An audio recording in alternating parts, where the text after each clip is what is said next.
Assalamualaikum warahmatullahi wabarakatuh.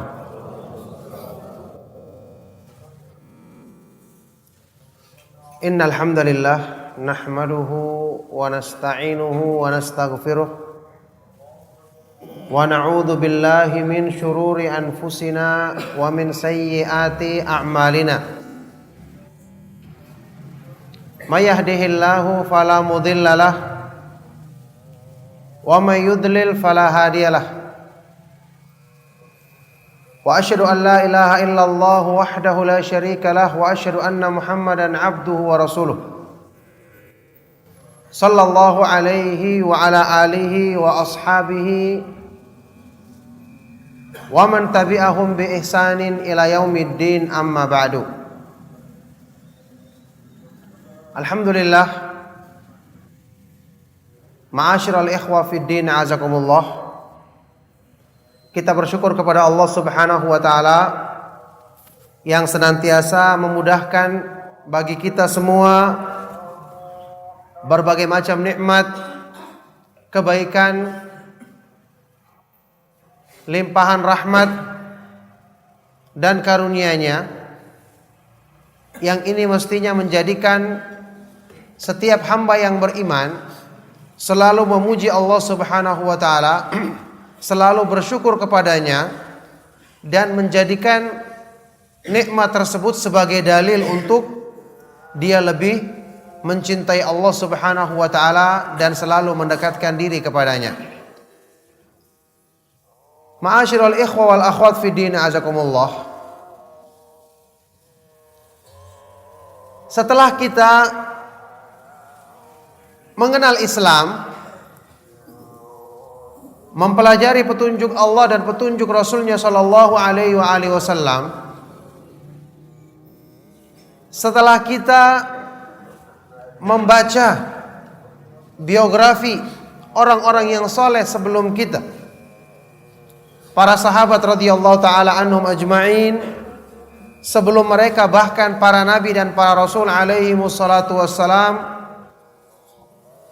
kemudian orang-orang yang soleh dari kalangan para ulama salafus soleh, para ulama ahlus sunnah wal jamaah, biografi mereka sangat jelas menggambarkan bagaimana mereka demikian semangat dalam beribadah, khusyuk dalam melaksanakan sholat, semangat dan berlomba-lomba dalam menunaikan kebaikan, serta kuat dalam berpegang teguh dengan Islam.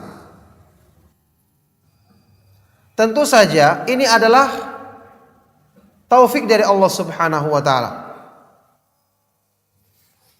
Cuman kita juga yakin ini mesti ada sebabnya, ada jalannya. Karena Allah Subhanahu wa taala yang maha kuasa untuk menjadikan mereka meraih anugerah tersebut, Dia juga yang maha kuasa untuk menjadikan kita bisa meraih kedudukan yang sama. Allah Subhanahu wa taala Dia yang menjadikan hamba-hambanya sebab-sebab dalam agama untuk membuat mereka cinta kepada Allah Subhanahu wa taala, yang dengan itu mereka akan berlomba-lomba untuk mengerjakan ibadah dan ketaatan kepada Allah Subhanahu wa taala. Allah Subhanahu wa taala berfirman dalam Al-Qur'an tentang para nabi dan para rasul alaihi wassalatu wassalam, innahum kanu yusari'una fil khairati wa yad'unana raghaban wa rahaban wa kanu lana khashi'in. Mereka adalah orang-orang yang selalu bersegera dan berlomba-lomba dalam kebaikan, dan mereka selalu berdoa kepada kami dalam keadaan takut dan berharap, serta mereka adalah orang-orang yang selalu khusyuk, tunduk kepada kami. Ini adalah anugerah yang tidak Allah batasi hanya untuk sebagian hamba tertentu. Artinya tidak tertutup jalannya bagi siapapun untuk bisa meraihnya. Dan saya yakin siapapun kita ingin mencapai tingkatan tersebut, ingin memiliki sifat selalu bersegera dalam menjalankan agama, karena sudah kita ketahui keutamaannya. Tapi permasalahannya, hati kita yang kurang tergerak untuk melakukannya. Keinginan dari dalam diri kita yang lemah untuk bisa memiliki sifat tersebut. Nah, inilah kendala yang padahal kendala ini sebenarnya sudah dijelaskan dalam Al-Quran cara untuk mengatasinya. Al-Quran petunjuk Allah yang sempurna. Tidak mungkin masalah-masalah besar yang berhubungan dengan keimanan, kecintaan kepada Allah, takut dan berharap kepadanya tidak dijelaskan. Jadi permasalahan besar ini justru yang menjadi titik utama, petunjuk yang paling banyak dijelaskan dalam Al-Quran. Sekali lagi, permasalahannya adalah ternyata kembali pada diri kita. Kita yang kurang merenungkan Al-Quran dengan sebaik-baiknya, kurang berusaha untuk mencari ayat-ayat atau merenungkan ayat-ayat yang menjadi sebab perbaikan hati kita, perbaikan cinta kepada Allah Subhanahu wa taala dalam diri kita, perbaikan terhadap iman kita.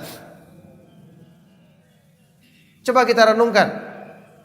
Kita semua pernah mendengar hadis Nabi sallallahu alaihi wasallam dalam riwayat Imam Bukhari. Kisah tentang ketika Rasulullah sallallahu alaihi wasallam ba'atha sariyatan, mengutus sekelompok pasukan kaum muslimin untuk berperang di jalan Allah, yang artinya sariyah. Rasulullah sallallahu alaihi wasallam tidak ikut serta dalam peperangan tersebut. Ringkas ceritanya, Rasulullah sallallahu alaihi wasallam menjadikan salah seorang sahabat untuk memimpin pasukan tersebut. Kemudian sahabat ini selama perjalanan, karena dia adalah pemimpin rombongan, maka dia yang menjadi imam dalam sholat. Ketika beliau mengimami sholat, beliau memiliki kebiasaan setelah membaca surat Al-Fatihah, membaca surat tambahan dan selalu diakhiri dengan surat Al-Ikhlas. Qul huwallahu ahad sampai selesai. Selalu seperti itu. Setiap kali membaca surat Al-Fatihah, baca surat dan selalu diakhiri dengan Al-Ikhlas. Nah, para sahabat lain tidak pernah menyaksikan ini dari perbuatan Nabi Shallallahu Alaihi Wasallam, apalagi sampai terus menerus. Memang Rasulullah Shallallahu Alaihi Wasallam terkadang membaca lebih dari satu surat, diperbolehkan. Tetapi kalau sampai terus menerus yang diulang-ulang surat Al-Ikhlas, mereka merasa asing. Akhirnya mereka selama perjalanan, karena harus taat kepada pemimpin, mereka taat. Tapi setelah mereka pulang ke Madinah, akhirnya mereka melaporkan atau mengeluhkan keadaan tersebut kepada Rasulullah sallallahu alaihi wasallam. Ketika mendengarkan keluhan ini, Rasulullah sallallahu alaihi wasallam bersabda kepada mereka, "Saluhum li ayyi syai'in yasna'u dzalik." Tanyakan kepadanya, untuk apa dia melakukan itu? Ketika mereka bertanya kepadanya, dia menjawab, "Li'annaha sifatur rahman wa ana uhibbu an aqra'a biha." Karena surat ini, surat Al-Ikhlas, berisi penjelasan tentang sifat-sifat Allah. Sifat-sifat Allah yang Maha Pemurah, sifat-sifat Ar-Rahman. Dan aku mencintai membaca surat yang seperti ini. Akhirnya mereka menyampaikan alasan tersebut kepada Rasulullah sallallahu alaihi wasallam. Kemudian Rasulullah sallallahu alaihi wasallam bersabda, "Akhbiruhu annallaha yuhibbuh." Sampaikan kepadanya bahwasanya Allah Subhanahu wa taala mencintainya. Mencintai satu surat Al-Ikhlas menjadi sebab Allah Subhanahu wa taala mencintai seorang hamba. Sudah kita ketahui, Allah jika telah mencintai seorang hamba, ini adalah anugerah besar yang menjadikan Allah Subhanahu wa taala selalu menyertai hamba tersebut dalam kebersamaan yang khusus. Kalau sudah begini keadaannya, semua hidup hamba tersebut akan dibimbing dalam kebaikan, akan dimudahkan dalam semua urusan-urusannya, apalagi urusan agamanya. Coba lihat hadis wali yang terkenal dalam Sahih Bukhari. Ketika Rasulullah SAW menyebutkan seorang hamba yang dicintai oleh Allah, apa ini Allah Subhanahu wa taala berfirman dalam hadis kursi ini tentang hamba yang dicintainya. Allah berfirman, "Fa idza ahbabtuhu kuntu sam'ahu alladhi yasma'u bihi wa basarahu alladhi yubsiru bihi wa yadahu allati yabtishu biha wa rijlahu allati yamshi biha wala in sa'alani la u'tiyannahu wala in ista'adza bi la u'idhannahu." Kalau aku telah mencintai hambaku, aku akan selalu menyertainya, membimbingnya dalam pendengarannya, selalu membimbingnya dalam penglihatannya, selalu membimbingnya dalam perbuatan tangannya, langkah kakinya, semua perbuatan anggota badannya. Kalau dia meminta kepadaku, mesti aku akan kabulkan. Kalau dia mohon perlindungan kepadaku, maka aku akan berikan perlindungan kepadanya. Ini bimbingan setiap saat dan kita butuhkan.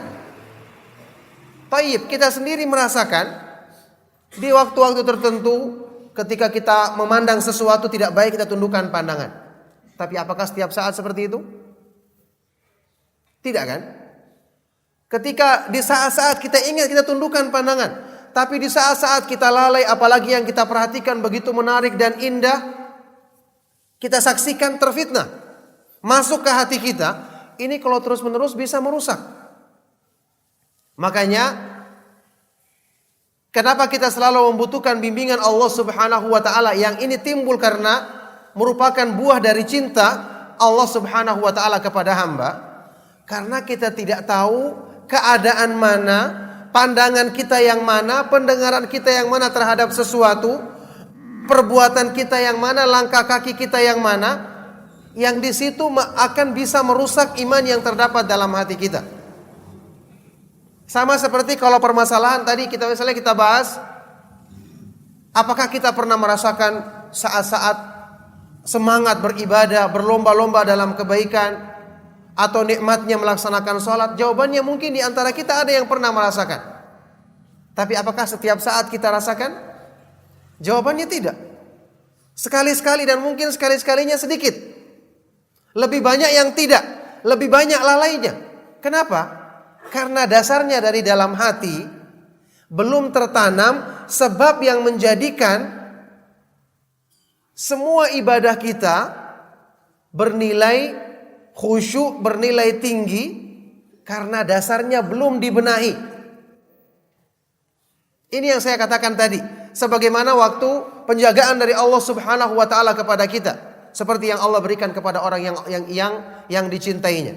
Memang kita kadang-kadang merasakan, kita melangkahkan kaki kita niatkan untuk kebaikan, kita jaga dari keburukan, demikian pula perbuatan tangan kita. Tapi apakah ini setiap saat? Atau minimal dominan dari waktu kita? Jawabannya tidak.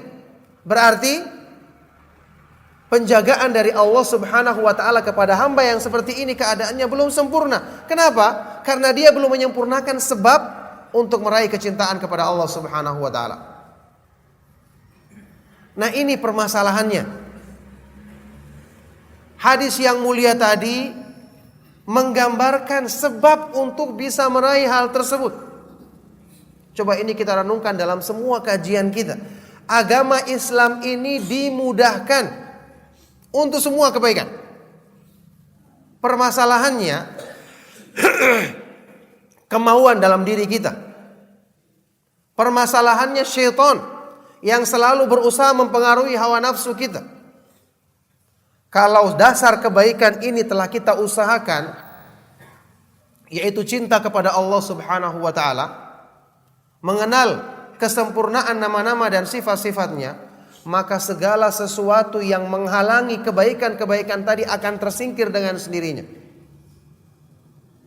Di sini selalu kita jelaskan kenapa syaitan selalu berusaha merusak hati manusia dengan kotoran hawa nafsu. Kenapa syaitan selalu berusaha menggoda manusia dengan dunia? Apa sebabnya? Kenapa disebutkan dalam Al-Quran tentang sifatnya ahlu neraka? Fa amma man tagha wa athara al-hayata ad-dunya fa innal jahima hiyal ma'wa. Orang-orang yang melampaui batas mengikuti hawa nafsu, lebih mengutamakan kehidupan dunia, maka neraka sebagai tempat kembalinya. Adapun wa amma man khafa maqama rabbih wa nahan nafsa 'anil hawa fa innal jannata hiyal ma'wa. Orang-orang yang takut dengan kebesaran Allah dan menahan nafsu dari memperturutkan keinginannya, Allah jadikan sorga sebagai tempat kembalinya. Kenapa seperti ini? Karena syaitan mengetahui jika hati manusia telah terisi dengan keindahan yang palsu, keindahan yang semu, yaitu cinta kepada dunia, maka tertutup hatinya itu untuk bisa mengenal keindahan yang sejati, yaitu keindahan yang maha indah, Allah Subhanahu wa taala yang telah memperkenalkan dirinya dalam ayat-ayat Al-Quran dan hadis-hadis yang sahih dari Nabi sallallahu alaihi wasallam tentang kemahaindahan nama-namanya, kesempurnaan sifat-sifatnya. Jadi di sini ma'asyiral ikhwa wal akhwat fi din azakumullah, kalau kita bertanya bagaimana cara memperbaiki diri, perbaiki diri dengan cara yang benar. Pertama, hati yang merupakan tempatnya hidayah itu harus diisi dengan sesuatu yang memang paling dibutuhkan oleh hati dan paling dicarinya. Kalau ini sudah ketemu, keindahan yang lain akan tersingkir dengan sendirinya. Ingat kata Ibnu Qayyim rahimahullah ta'ala, al khairu aslun asilun wa syarru dasisun atau dakhilun. Kebaikan itu adalah asal pada diri manusia.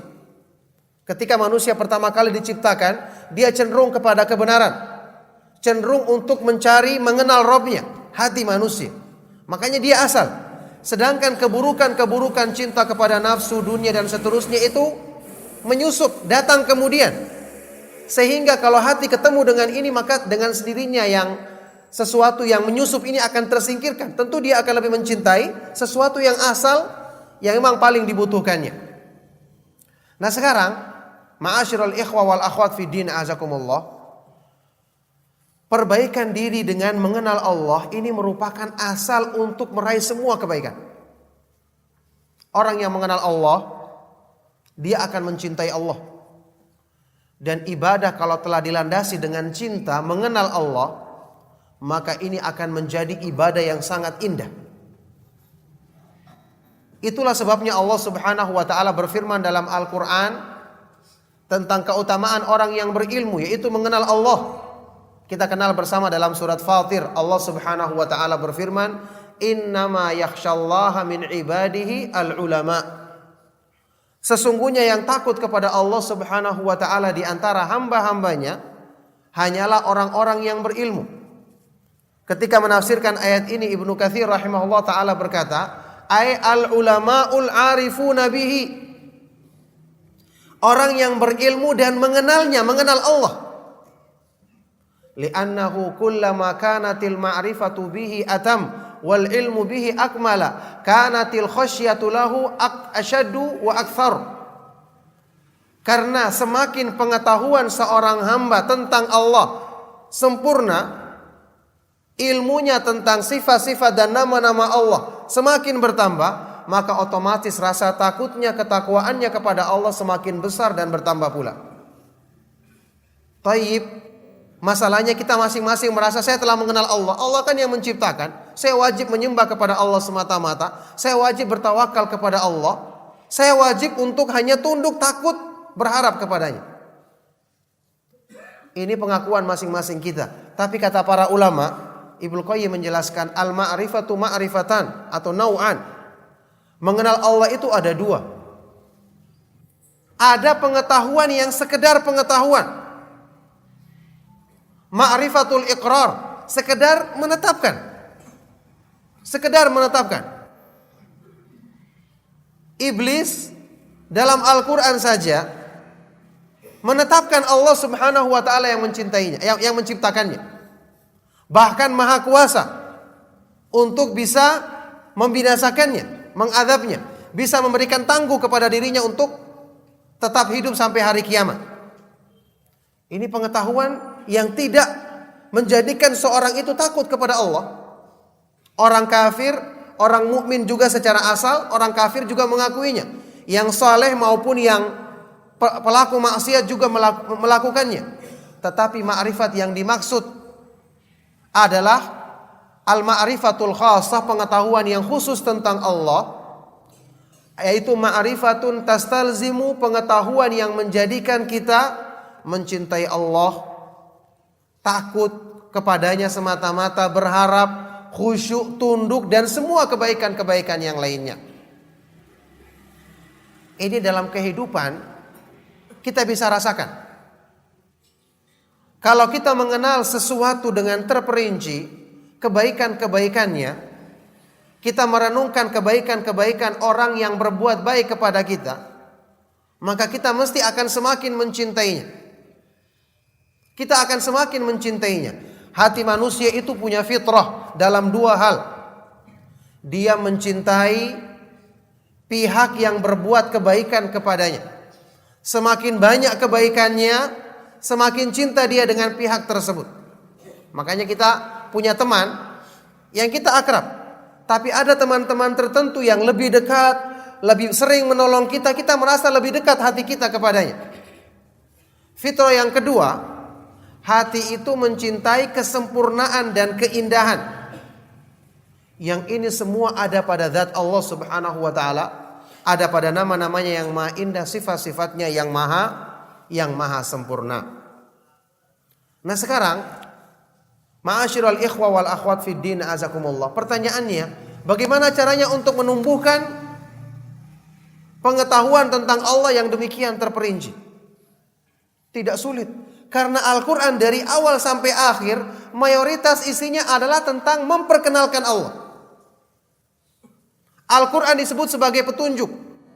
Petunjuk yang terbesar tentu dalam masalah yang paling penting dalam agama, yaitu masalah cinta kepada Allah. Cinta kepada Allah itu kata para ulama adalah ruhnya keimanan, ruhul iman. Hakikatut tauhid, hakikatnya tauhid. Hakikatnya tauhid merupakan lubbut ta'abbud, inti dari penghambaan diri kepada Allah Subhanahu wa ta'ala, wa ainut taqarrub, puncak dari semua pendekatan diri kepadanya. Al-Quran dari awal sampai akhir mayoritas isinya adalah tentang ini. Setiap kita buka Al-Quran mesti diterangkan tentang perbuatan Allah, diakhiri dengan innallaha ghafurur rahim wa kana Allahu azizan hakima wa kana Allahu sami'an basira wa huwal ghafurul wadud. Inna rabbi rahimun wadud. Semua ayat-ayat seperti itu. Nama-nama Allah disebutkan. Buat apa? Al-Quran petunjuk, tidak ada yang main-main padanya. Ketika dikatakan mayoritas isinya adalah tentang nama-nama dan sifat-sifat Allah, berarti ini merupakan perkara yang paling penting untuk diperhatikan dan direnungkan oleh masing-masing kita. Coba lihat hadis yang kita bacakan di awal tadi. Baru membaca surat Al-Ikhlas saja yang demikian singkat dan direnungkan isinya, sudah menjadikan hamba ini mencintai Allah dan Allah pun mencintainya. Luar biasa.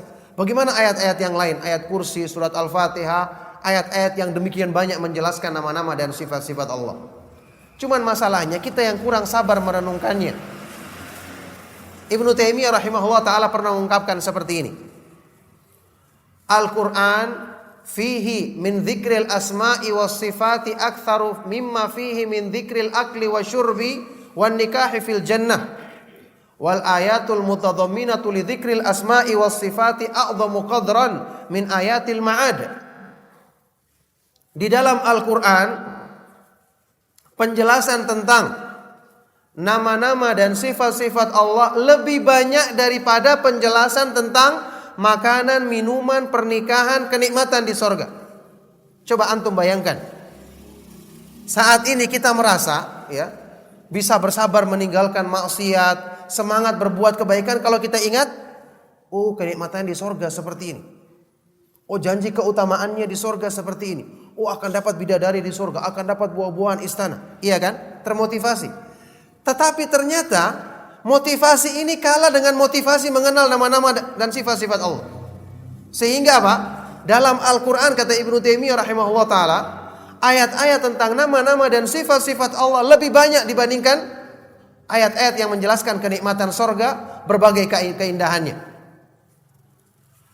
Bahkan beliau mengatakan wal ayatul mutadhamminatu lidzikril asma'i was sifat, ayat-ayat yang menjelaskan tentang nama-nama dan sifat-sifat Allah a'dhamu qadran, lebih tinggi kedudukannya, lebih besar pahalanya, lebih tinggi dalam hal memperbaiki iman kedudukannya dibandingkan dengan ayat-ayat tentang hari kemudian, tentang surga dan neraka. Ini luar biasa. Selama ini kita merasa takut hanya kita akan rasakan kalau kita mengenal tentang bagaimana azabnya surga dan seterusnya. Kita akan termotivasi azab neraka dan seterusnya. Kita akan termotivasi kalau kita mengenal indahnya surga dan seterusnya. Ternyata pengaruh yang ditimbulkan dari mengenal nama-nama dan sifat-sifat Allah lebih besar dan lebih mulia dibandingkan semua itu. Maka dari sini ma'asyiral ikhwah wal akhwat fid din azakumullah, kita tahu cara memperbaiki diri. Dari mana kita harus mulai? Yaitu setiap kita membaca Al-Quran. Jadi pertama kita pelajari dulu nama-nama dan sifat-sifat Allah, kandungannya. Kalau bisa kita ringkas agar kita pahami satu persatu. Oh, nama Allah subhanahu wa ta'ala misalnya Ar-Rahman, mengandung pengertian Allah memiliki rahmat yang maha luas, yang meliputi semua makhluknya. Adapun Ar-Rahim, rahmatnya yang lebih khusus. Kemudian bentuk-bentuk rahmat Allah adalah Allah subhanahu wa ta'ala menciptakan semua makhluk, memberikan rezeki. Tapi yang lebih khusus bagi orang yang beriman, Allah memudahkan baginya taufik, mengenal tauhid, mengenal sunnah. Dia bisa belajar, dia bisa ingat. Termasuk rahmat Allah adalah ketika dia berbuat salah kemudian dia sadar akan kesalahannya. Kita mengenal nama Allah Al-Ghafur, Ar-Rahim dan seterusnya. Setelah kita renungkan ini, waktu kita baca Al-Quran, kita berhenti sewaktu kita membaca ayat-ayat yang menjelaskan tentang rahmat Allah tersebut misalnya. Apalagi kata para ulama seperti penjelasan Syekh Abdurrahman As-Sa'di, setiap ayat Al-Quran yang diakhiri dengan nama Allah, maka apa yang dijelaskan sebelumnya itu merupakan kandungan dari nama tersebut. Luar biasa. Kalau kita renungkan sisi-sisi keindahannya, dengan sendirinya cinta kepada dunia hilang dari hati kita. Hati manusia mencari keindahan yang sejati. Selama ini tertutupi dengan keindahan yang palsu. Kenapa keindahan yang palsu terhadap dunia dan nafsu ini masih kuat bercokol dalam hati kita? Karena hati belum ketemu penggantinya yang sejati. Bagaimana caranya supaya dia ketemu penggantinya yang sejati? Caranya kenalkan dia dengan keindahan yang sejati, yaitu keindahan nama-nama Allah yang maha indah dan kesempurnaan sifat-sifatnya. Kalau sudah ketemu ini, dengan sendirinya dunia tersingkir. Makanya kalau kita bertanya kenapa saya sulit untuk menghindarkan dunia, kecintaan terhadap dunia, sulit untuk mencintai akhirat, jawabannya masalahnya dunia terlihat di hadapan kita. Syaitan senantiasa membisikkan dalam hati kita, ini dunia indah, kamu harus mengusahakannya dan seterusnya. Tertutup terus seperti itu. Orang-orang yang berilmu, yang mengenal kebaikan, diberikan anugerah oleh Allah. Dia mengenal cara untuk memasukkan keindahan hati yang sesungguhnya, yaitu belajar tentang keindahan nama-nama Allah, kesempurnaan sifat-sifatnya. Dan ingat, ini tidak sulit. Bahkan ini yang paling dimudahkan. Coba Al-Ikhlas saja kita renungkan isinya. Ayatul Kursi, a'dhamu ayatin fi kitabillah, ayat yang paling agung dalam Al-Quran, ayat kursi. Dari awal sampai akhir semua tentang nama-nama dan sifat-sifat Allah. Tidak ada penjelasan tentang hukum, tentang sorga dan neraka, tidak ada. Ini ayat yang paling agung dalam Al-Quran. Apa artinya? Paling besar pahalanya kalau kita baca dan kita renungkan. Paling besar pengaruhnya terhadap perbaikan keimanan. Jadi inilah yang kita butuhkan saat ini. Kita perlu belajar membaca Al-Quran sedikit bersabar. Subhanallah, saya pernah dengar salah seorang ikhwah, ketika dia mendengarkan beberapa kali kajian tentang keutamaan mempelajari nama-nama dan sifat-sifat Allah, bagaimana yang beliau praktekkan? Ini merupakan sesuatu yang saya sendiri mungkin belum berpikir seperti itu. Taufik dari Allah subhanahu wa ta'ala untuk kita semua. Yaitu apa? ketika membaca Al-Quran, dia berusaha untuk berhenti di setiap nama-nama dan sifat-sifat Allah. Kemudian dia mencari penjelasan para ulama tentang nama-nama dan sifat-sifat tersebut untuk dia bisa mengambil faedahnya. Luar biasa. Wallahi, pelajaran yang seperti ini benar-benar merupakan cara membaca Al-Quran yang sesuai dengan petunjuk ulama salaf. Dengan cara inilah mereka memperbaiki diri. Karena kalau kita sudah mengenal Allah, kita akan mencintainya. Berkali-kali mungkin antum pernah dengarkan, saya sendiri sering menyebutkan ucapannya Ibnu Qayyim rahimahullah ta'ala yang mengatakan, man arafallaha bi asma'ihi wa sifatihi wa af'alihi ahabbahu la mahalata. Barang siapa yang mengenal Allah dengan keindahan nama-namanya, kesempurnaan sifat-sifatnya, maka dia pasti akan mencintai Allah. Orang kalau sudah mencintai Allah dari dalam hatinya, semua yang mendekatkan diri kepada Allah menjadi indah dan menjadi nikmat. Menjadi indah dan menjadi nikmat. Itulah kaidah yang disebutkan oleh Ibnu Qayyim rahimahullah ta'ala dalam kitab beliau, Rawdatul Muhibbin, al-ladzatu tabi'atun lil mahabbah. Kelezatan itu mengikuti rasa cinta. Coba dalam urusan dunia, sesulit apapun pekerjaan, sesulit seberat apapun pekerjaan, kalau kita cintai, kita tahu itu memberikan keuntungan bagi kita, kita akan lakukan. Kita akan lakukan. Ada orang yang dia tidak tahu, sulit untuk belajar misalnya bahasa asing, bahasa Arab atau bahasa Inggris. Tapi karena dia inginkan, dia merasa ada kepentingan, apalagi dia menyukainya, dia akan bersabar untuk menempuhnya. Ini padahal sulit asalnya. Bagaimana kalau kita mencintai sesuatu tersebut? Semua menjadi nikmat. Makanya yang saya katakan tadi, mungkin kita bisa merasakan sholat kadang-kadang terasa tenang hati kita. Tapi itu sekali-sekali. Tidak terus-menerus, bahkan jarang-jarang terjadi. Kenapa? Motivasinya bukan dari dalam. Ini yang kalau antum renungkan, sebenarnya inilah makna ucapan dari Syekhul Islam Ibnu Taimiyah yang berkali-kali saya ucapkan dalam beberapa kajian, inna fid dunya jannatan man lam yadkhulha la yadkhulu jannatal akhirah.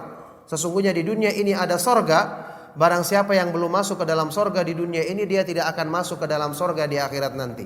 Sorga dunia maksudnya mengenal Allah, yang dengan itu menjadikan hamba mencintai Allah. Setelah itu dia merasakan ibadah itu nikmat. Sorga dunia yang sesungguhnya, yang dia tidak menginginkan pengganti selain dari kenikmatan tersebut.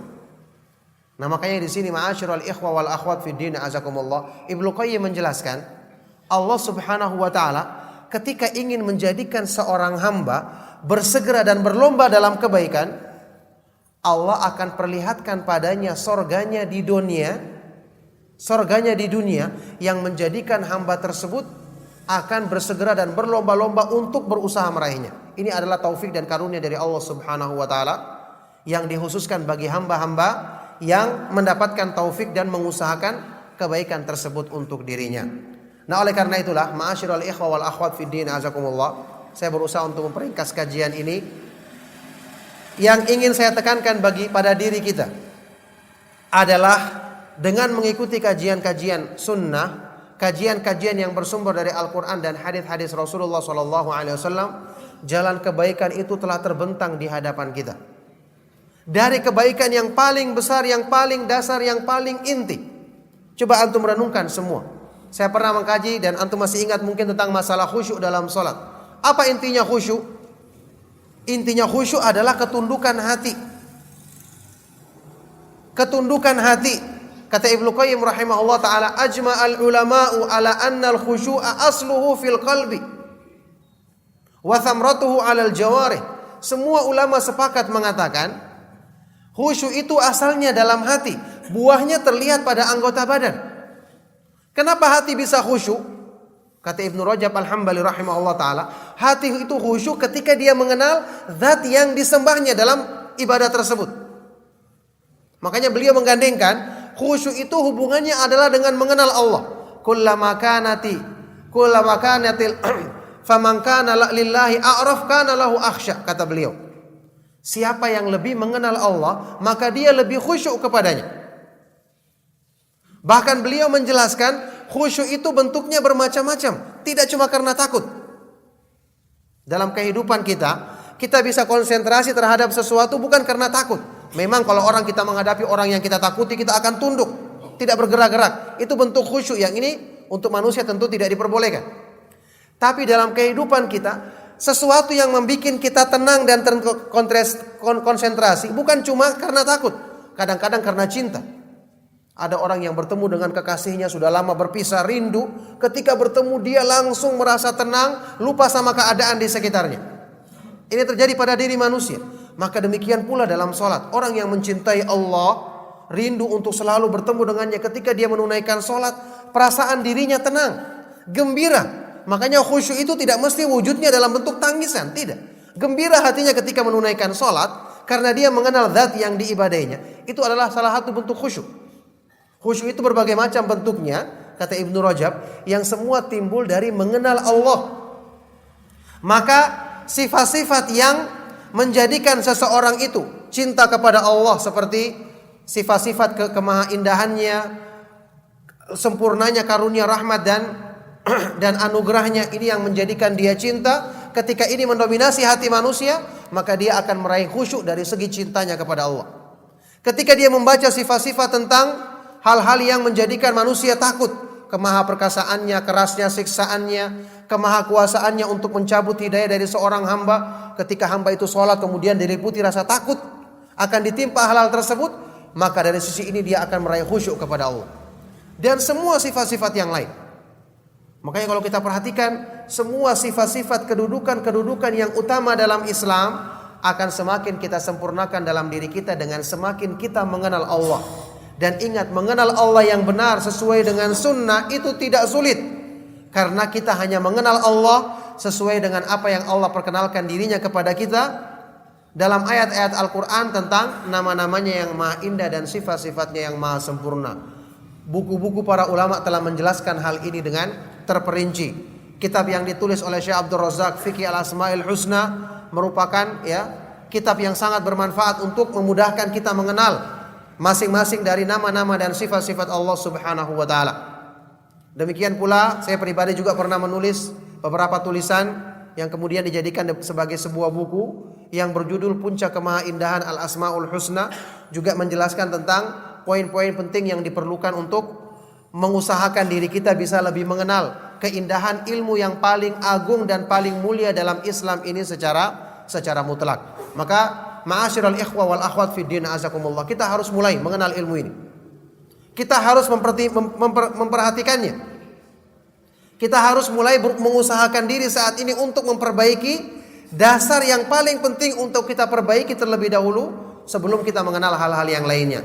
Maka semoga Allah Subhanahu wa taala memudahkan kepada kita senantiasa petunjuknya untuk kita bisa memperbaiki segala sesuatu yang kurang dalam diri kita dengan taufik dan karunia-Nya. Semoga Allah Subhanahu wa taala senantiasa menetapkan kita di jalannya yang lurus, memudahkan kita untuk mencintainya, takut dan berharap kepadanya, bertawakal dan bersandar kepadanya semata-mata dengan kita mengenal ilmunya yang paling agung dan paling mulia dalam Islam secara mutlak, yaitu mengenal kemahaindahan nama-namanya dan kesempurnaan sifat-sifatnya.